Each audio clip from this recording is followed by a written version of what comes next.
Hello, how you doing? Justin here. For this lesson today we're going to be checking out basic vibrato. Vibrato is one of those things that lots of people really struggle with, and it's something I must admit I never kind of learned or practiced doing vibrato. It was just something that kind of happened along the way, which I think is probably the best solution to this, but it's definitely something that I've checked out as a teacher to try and figure out the different vibratos that I use and trying to find ways to explain it to people, which is what I'm going to go through with you in this lesson. I break vibrato down into three kind of types.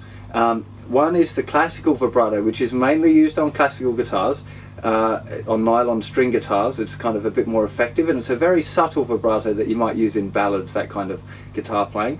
We're going to check out the standard vibrato, which is a very similar technique to string bending.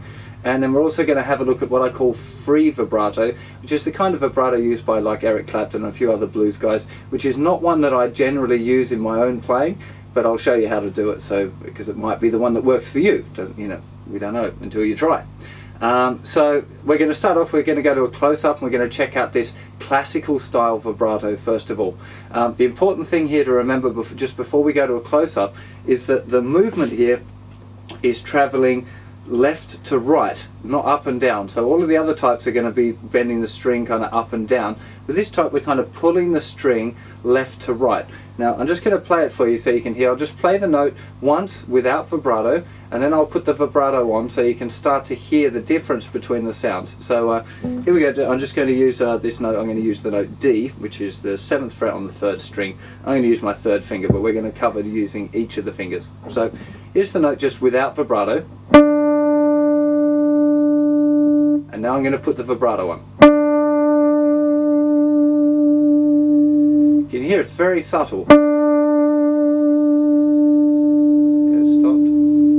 There it's going again. Now on a classical guitar, because the strings are made of nylon, you can kind of pull the string a lot easier, because what we're actually doing when our finger goes back, you're keeping the pressure down with the finger and kind of pulling the string that way, so you're increasing the tension, which makes the string go a little bit higher, and then when you go forward you're pressing the string this way, which makes the tension on the string a little bit less, but it's only a very small amount, so that's why the effect is so subtle. So let's go to a close-up, have a look at the actual technique of it and what it looks like, and then we'll get back to and I'll show you an exercise on this. So let's start here with the 3rd finger, 7th fret, 3rd string on the note D, just because this is the easiest finger and the easiest string to get this effect happening on. So start with your finger down. Now you can have more than one finger, or you can just use one finger. Most of the time, to be honest, I've just got one finger down on the string and my hand is free, so I'm not actually holding onto the guitar neck except for that note. So my thumb and my 1st finger are not touching anywhere at all. Which is a little bit different to the standard one, but we'll cover that in a second when we get to it. So start just by playing the note without any vibrato, and then have a go at gradually increasing the kind of the rate of movement in your hand. So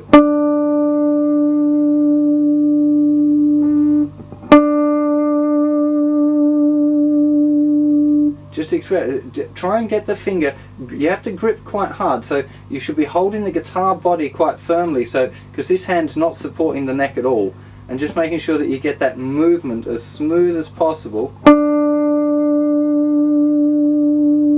But it's a very subtle vibrato. You're not going to use this when you want a really heavy, tight blues vibrato. This will be when you're playing a ballad.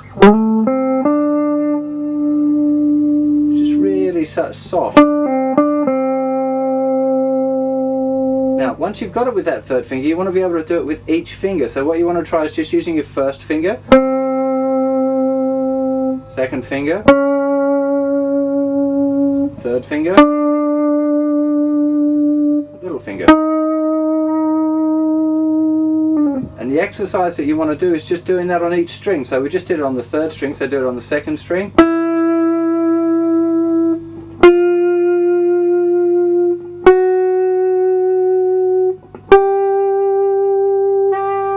And on the 1st string, of course.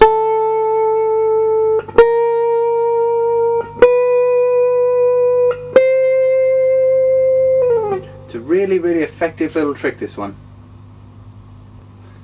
So that's classical vibrato, and probably the best way to practice that would just be to use, you got to practice it on different areas of the fretboard, because everywhere feels a little different. If you're right down here at the 1st fret, or if you're right up here like 12th fret or higher, it feels a little different. The shape of your hand will feel a little different. So make sure you practice it in different positions.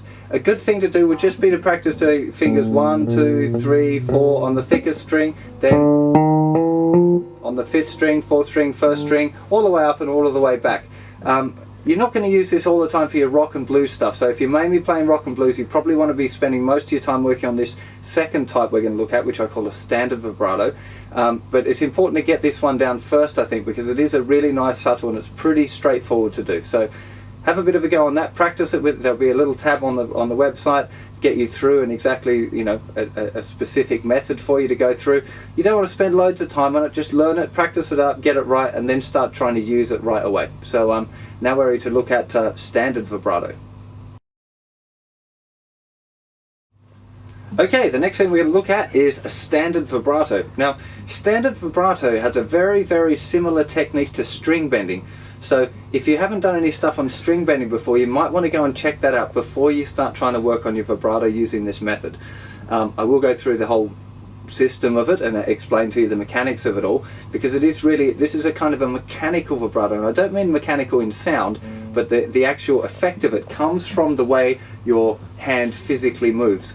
So the idea here is that, again, I'm going to start with the note D again, 7th fret 3rd string with the 3rd finger. Again, it's just a good easy one to start you off with.